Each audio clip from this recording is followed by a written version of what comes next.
James Brayshaw and Billy Brownless. This is Triple M's Rush Hour. The second last round of the AFL season has been run and won.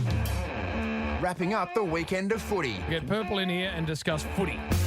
This is Damo's recovery session. Oh, we're going to do news with you here, Purple, as we welcome you, of course, because there's plenty of it. We can do negatives and positives in the same breath in the next segment. But what's going on, mate? News everywhere. There is. We always know that you need a strategy, don't you, media-wise, if you're trying to get back into a coaching gig. Yep. And I raise that because Ross Lyon's strategy this year, Bill, has been interesting to watch. It's been a non-committal one. Colonel Schultz, I know nothing. I know nothing. Yep. I don't even know whether I want to coach That's again. It, exactly. And then we get to this late stage of the Triple M broadcasting of around 2021 season, and there's at least one job open, which I don't think he's involved in with Collingwood, but there's a potential another one, which he is up to his eyeballs in, I believe, and others do as well. And when he then says this, and volunteers this effectively, Bill, on Triple M, Sunday Rub, very good show. Yes. You can read a bit into it. The football club, if they would reach you, you would speak to them. But you need to be all in. Lee doesn't talk a lot, but he said, mate, you're going to coach again. I said, no, I'm done, mate. He goes, you're too young. You missed game day. You need to coach again. And I was like, I felt there was some respect there from Lee. And then it does stimulate you thinking that you've got something to offer. And maybe if an opportunity presented, maybe you look. So I read a bit into that, Jim. Do you read a little bit into it? I think that means he's going to be coaching next year. The question is where? Next year. What happens if he didn't run into Lee? It would have been, he just gone along and gone to Triple M again next year. And he may not have realised he wanted to coach again. Exactly, because you've got to go back to your reference point. What does that mean?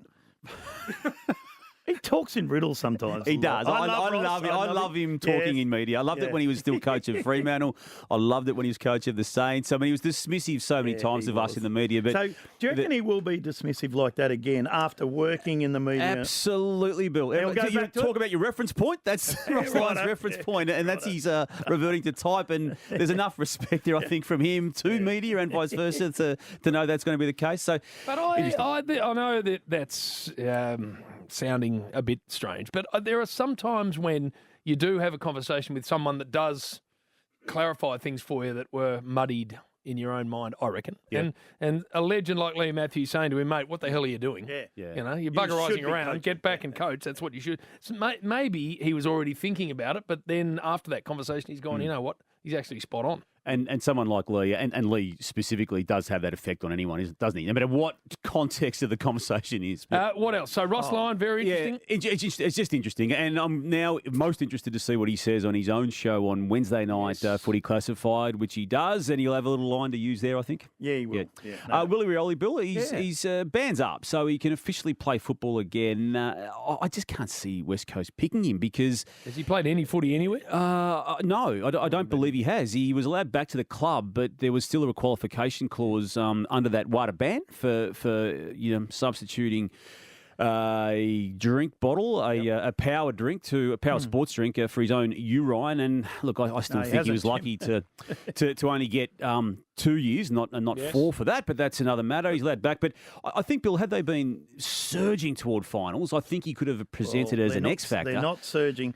So, the doping ban will end on Friday, a 2-year ban, and he hasn't played since 2019 any form of footy, Jim. So he's not going to play this year. No, and didn't come back in the best of footy nick either. So he was coming from a very long way back, even before we had the mini pre-season that they've given him. Eddie Betts. Is this his last game of footy? As we speak, and we're speaking Monday afternoon, there's no official announcement around his decisions, but all indications are, and they're strongly being indicated, that this will be his last game of football, which is a grand career, 2 stints at Carlton, and a very, very, very extraordinary one at Adelaide Crows in between. 350th game. It will be. And his last game. And I think there's only been 19 players in our great game to play 350. 19. Been a superstar, one of the great careers. 4 goals of the year. Yeah, 4. Is that all? I'm surprised. Is that all? No, but I mean, he could have had 12, couldn't he? Exactly. Hey, finals. What with the fiasco that's happening in this state, surely we now at City Hall are drawing a line through any chance of the grand final being played I would have thought so, and we know that the politicking that goes on, Jim, with such a matter will continue to be waded through now for some days. But As we discussed on the Saturday rub, the bye will almost will go from where it's scheduled, and that being after round 23, and they will reserve the right to, and we discussed this again on Saturday too, just gone, whether it's after the second week of finals when there's 4 teams left, or whether it's after the third week of finals when you've got the grand final teams known. So I think there's a leaning toward having it after the semi-finals, after the second week, to get the 4 teams potentially into Perth and to have the preparation at that stage for the run home. But they will reserve the right to make it just after the prelim final weekend. But that's where that's going to be. So Perth, you think, is... I feel it is.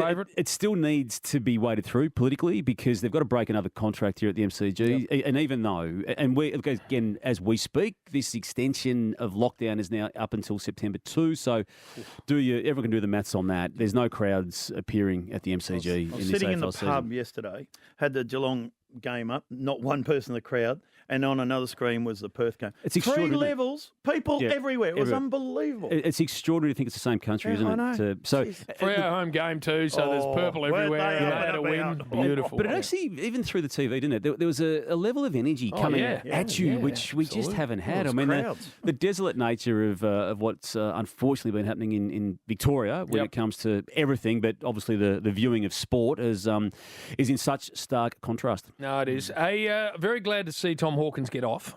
But I want to take that conversation a little further. And there was another one in the North Melbourne game where Robbie Tarrant had a free kick and a goal against for a run down from behind tackle that the umpire thought was dangerous. When you're 100 kilos, like those two, and you chase someone down from behind, what are you meant to do? Yeah. I mean, honestly, when you're standing with someone and you've got their arm pinned and you double action, and you slam them into the ground, I get it. That we've got to get rid of that. But the momentum, everyone going forward. What are you meant to do? With 200 kg, you can't stop, can you? No. And you're meant to tackle. It's a tackling game because this is the other bit that worries me, people. So many times with the bumping tribunal, they say, well, you chose to bump instead of tackling. Yep. So then you tackle. But you're allowed to bump. Well, so then, all right, I won't bump, I'll tackle. Yeah. And then, that's a free kick against, and for Hawke, you're a chance to have to appear in front of the tribunal. I mean, I don't know what else they want those people to do. I hear you, Jim, and you're talking about tackling, and then you've got this sling tackle, but it does sometimes gets back to the adjudication on what he's holding the ball. Players know they don't have to dispose of the ball. Yep. Sometimes these dangerous tackles are as a result of the tackler feeling he has to take an extra action in order to get the umpire to respond to that tackle. So I think the whole thing's caught up. I think it's entwined, and I think it needs a proper review at the end of the year, like a serious one. And maybe it is as simple as what you've just said, to acknowledge within the rules that accidents can happen. It's not articulated. Footy accidents. Exactly. Footy accidents do happen. Yeah. And that's exactly what it should be. And if you choose to play the game, this is a potential outcome, and there are times when it is an accident under this collision sport. Yeah. Well, I would love the AFL with those 2 incidents, and there probably were more on the weekend, but they were exactly the same. I'd love them to come out and say, okay, what were Robbie Tarrant and Tom Hawkins expected to do? If that's a dangerous tackle, what do you want them to do? Actually not tackle the bloke? I don't know about the one about Tarrant you're referring to. I didn't see that one. I thought Hawkins was going to be unlucky, but Michael Christian, the match review office, has clearly felt that, I put the Holman on Duncan tackle up and they threw it away, the tribunal, so I'm not even going to bother this time. Not going to waste time. Yeah. All right, very good. We're going to take a break because we've got the positives and the negatives all wrapped up into the one segment next. It's the Rush Hour, Triple M. James Brayshaw and Billy Brownless. This is Triple M's Rush Hour. We're joined by the footy's biggest newsbreaker, Damian Barrett. No question of that. We're doing, the goods and the bads in the same segment. So where do you want to start? Well, let's go do it quickly. Positives for the Optus Stadium. We touched on that a moment ago, but just the way it presented itself for Derby number 53. Great game of footy, 8 goals in the first quarter. The Dockers got that win, kept alive a small chance that they've still got to make finals, but it was more the stadium and more the fact that there were 51,000 in the stadium, just presenting a major contrast to the rest of the country. So, number one positive. 2 other clubs who've now got destiny in their own hands, Bill. It's extraordinary that it's happened with 1 round of footy to go. They being Essendon, which had a really good win against Gold Coast and has had an extraorinary back half of the season. So is Stringer. And so is Stringer, who was All-Australian in 2015. I reckon this year's better than what he's delivered in 2015. So played in the midfield a lot. Played the midfield and has had more impact, I feel, for his team than what he had in 2015 for the Bulldogs. Who do they play, Damo? next week. They've got Collingwood, I think, haven't they? Yes. Yes, Yeah, they have. so, Yeah. yep. So you'd get. And the other one is GWS. On consecutive Friday nights to beat last year's grand final teams, to get themselves into the 8 with a round of football to And go. they've now got Carlton. They've got So you Carlton. can't see those they're two in. teams losing. You That's take right. that scenario, don't you? Oh, yeah. You've got Carlton to win in the last round of footy to confirm yourself into the finals. I think that's a great outcome for them, and they've got Toby Green to come back. And they've made 14 changes in the past 2 weeks, won both matches. 11 times they've had 4 changes or more for the year. It's been quite So that extraordinary. means also- West Coast, Freo, Richmond, St Kilda all miss out. All miss They all because miss, West yeah. Coast and Freo's percentage is well below Essendon. That's right. So that it's almost 13 points. So there's no way that Essendon, if they win that game, can come out. And the Giants have got the extra points, so they'll be fine too. So They've got that draw. And that sets it up very nicely if it stays as it is, because you've got the Battle of the Bridges in the first round of the finals, and that would be a ripper. And Brisbane and Essendon be a bloody good game too. Well, even the Brisbane and Bulldogs can swap, Yeah, Jim. they can. If Brisbane is to beat West Coast, which you'd expect to happen now, given West Coast's poor form, and the Bulldogs were to lose to Port Adelaide on Friday night, and that's obviously a strong possibility given they've lost 2 in a row, the Bulldogs. And the overall difference in scoreline on those 2 games combined is about 30 to 35 or 40 points. That they will swap positions, and as such, the Dogs would lose a double chance. I'll stay with the positives. Yes. Dangerfield's performance for Geelong against St Kilda. Started the year with a 3-match ban after round 1. Came back, rolled his ankle, was out for multiple weeks. Took some time upon resumption to find his feet again, to find his rhythm. He's found it. Got them over the line, didn't he? I know Menegola helped them stay in it for a long time, but 5 goals to none. 31 possessions. I think 24 were contested. 24 contested, yeah. And look, just no coincidence that he stood up the best time he stood up in 2021 on the first game without Tom Stewart, and that's likely now for the remainder of the year. Also like what Sean Higgins did, because he's been better. Yeah. I reckon last month he's starting to grow, and I only saw about 40 minutes of that game, Fat, but I thought he was really good. was, Starting to get back to his best. Well, just on that, Max King, if he didn't hurt himself, They're in trouble, weren't they? mate, Yeah. when he marks it at the highest point, there's no one gets near it. No. He's going to be a superstar. well, both of them. They're both Well, beauties. Maxie's on fire. Brisbane Lions quickly got the job done against Collingwood. They've certainly ramped up their scoring in recent weeks. When Hipwood went down, they had a few issues, and look, they had even a patch in recent weeks where they lost 3 matches out of 4 for the second time this season, but they're hitting the line hard going into September, which is a real positive for them. Danaher has had an interesting year, but a good patch of form and has kicked a goal in every single game. Melbourne, again, just keeps getting the job done. Luke Jackson, Bill, was already, I think, in my eyes anyway, the rising star. What he did on the weekend with ball and without ball again, he's so crucial. And I just take out the word rising when you describe him now. He's a star. He's a star. He's a very good player. But what about old Fritches? Fritchie. Oh, 7 goals. the hair. The hair. I know, it's a high top. It is a high top. But well done, 7 goals straight. Wow. Hawthorn, 3 wins in a row, Amazing. and then a loss to Adelaide prior to that win of 3, that And a sequence of draw 3, prior and to then a that, draw prior to that to Melbourne, who sits on top of the ladder. So that's the form line since the coaching succession plan, and then the 3 wins in a row have been officially since Clarkson said, I'm not going to be there next year. So it's extraordinary. Port Adelaide.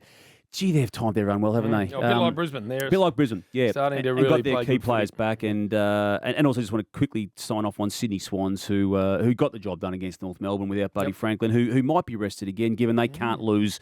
Of all the teams in the 8, and even the 2 beneath them, Sydney Swans in 6th spot, almost guaranteed not to move from 6th spot, win, lose, draw.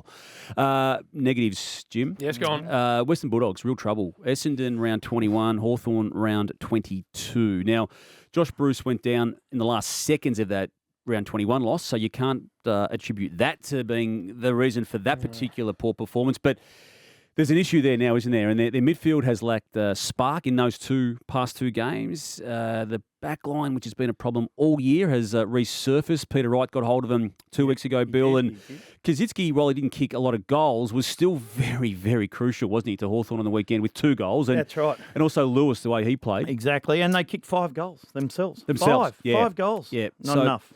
Look, whether they just got too far up the ladder, they were on top of the ladder, or second on the ladder since round 3, and as we touched on a moment ago, they could yet miss the doubles chance in finals. But again, beat Port Adelaide on Friday night, and they've locked that away.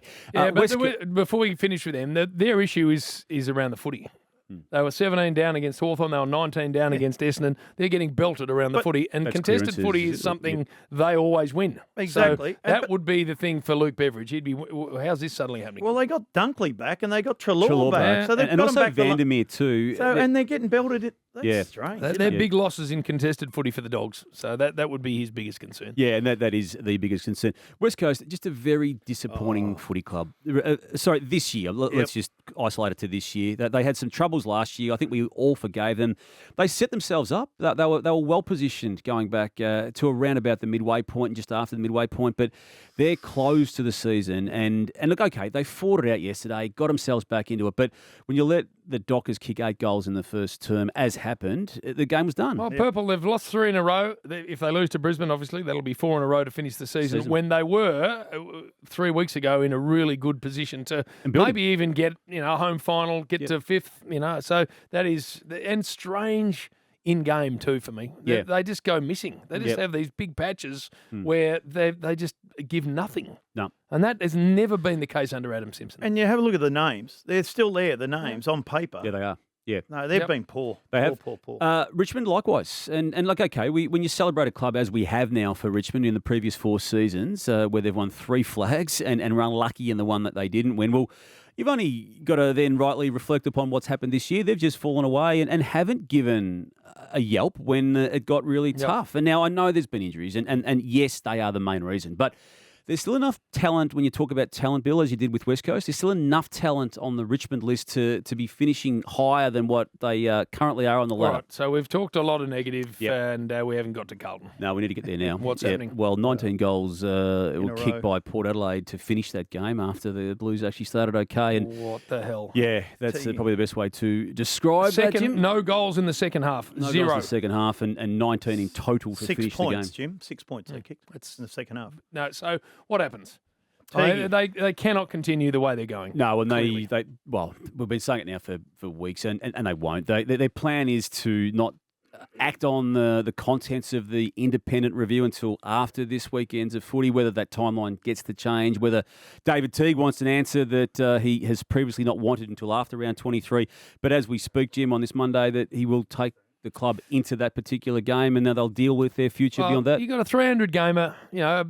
Mark Murphy's been a superb footballer for them. To serve that up, Yeah, it's very poor. it was. That's very poor. And as it was with Gold Coast too, just not able to go anywhere near long enough with Essendon, and yet again another season of footy's come and gone, and we see them yet again down the bottom of the ladder at 15th. All right, so 2 things I want to touch on. We'll get to Lethal in just a moment because we've discovered him. But also, Hawthorn win, and we were all up in the studio watching it, of course, because we weren't able to get down to Tassie.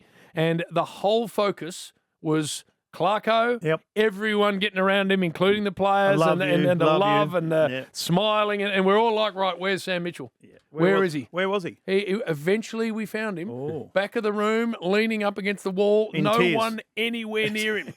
No one anywhere near him. Really? Just leaning. And it took us half an hour to find him. And eventually, there he was. And I'm like, what an exercise in human relations that is. Well, he couldn't really run out there and give high fives, could he? Bill, he was up the back, no one anywhere near him. Wow. Just leaning up against the wall. Are you saying, Bill, that he would be rather losing now to get that number 1 draft pick? Well, they've gone which from they having could have had. pick 1 to pick 5. Something like that, haven't they? I think they're pick 5 at the they Well, moment. they're in the conversation with North. They're only half a game ahead of North at one stage, I think. So That's like, speaking of in tears, poor old Sardi that plays for Carlton now. Carlton. See him on the bench, he was in tears. Someone rang, he's got hit. He's going, why did I pick Carlton? Why? So that's that one. And the other one, of course, is Lethal, because we were talking about the great stoushes that have happened in football. And I forgot he even said this until you brought this audio to the table. This is Lethal on Jason Ackermanis after he'd left the Lions. Can I tell you in one sentence, Acker's a pain in the arse around the footy club, and once he wasn't going to help you enough on the field, you get him out of the joint. Bang! And that's been beautifully edited because he built up to that moment, didn't he? He was hedging his bets. He was just working toward saying nothing without saying a lot. And then he just went, nope, bang. Bang. What about that? Pain In a ass. sentence, Yeah. a pain in the ass around the club. And we get rid of him. Once he can't help you enough on field, you get him out of the joint. Can I tell you in one sentence, Acker's a pain in the ass around the footy club, and once he wasn't going to help you enough on the field, you get him out of the joint. You get him out of the joint. Not enough words to describe how much I love Lee Matthews. He just calls it as he sees it and Yep. does not give a No, stuff. doesn't care. No. Buses. Yep. Well, that one at Carlton, Bill's still there, and that had, How many it's you had got a there? friend. They got a We've got depot two, there. but that one that has been They got a taken bus on depot. blocks. You got the depot. And all the faded grass around it and the weeds around it. We're sending, it's been there a few times this year. We're getting that high van that we've got on access over there in Perth back out to the West Coast setup. They won't like a bus in their car park. Don't like what I've been seeing there, Jim, and there's something that needs to be happening. And I just also want to send one to the new boss of the AFL Footy Operations Department, just to sort out what you discussed tackling, before, yep. the tackling, Fix it. which I feel is at least partially linked to the confusion around holding the ball. I think they've got to sort that out first and foremost next year. I don't So like that it. bus in Perth goes to the car park underneath the ground. No, Bill. They're out at Lathlane, West Coast. There is a car What was that park. No, about there- again? no, Someone there- got escorted by taxi, wasn't it? I To hospital. said there was a... Fat believes there's a car park under Optus Stadium. There's Even not. though we've been there and there isn't one, he believes there is one, and that's why the ground's hard. It's right on the river too, isn't it? Yeah, apparently. What does that matter? Well, it's hard to What, build the a car water's park going to under go the into river. the river's going to go into the car park, is it? It could. Oh, Damian, It's right get on the on river. one of those buses and go out to Carlton, you. You're a pain in the arse. Damo's recovery session. It's a rush hour. JB and Bill on Triple M.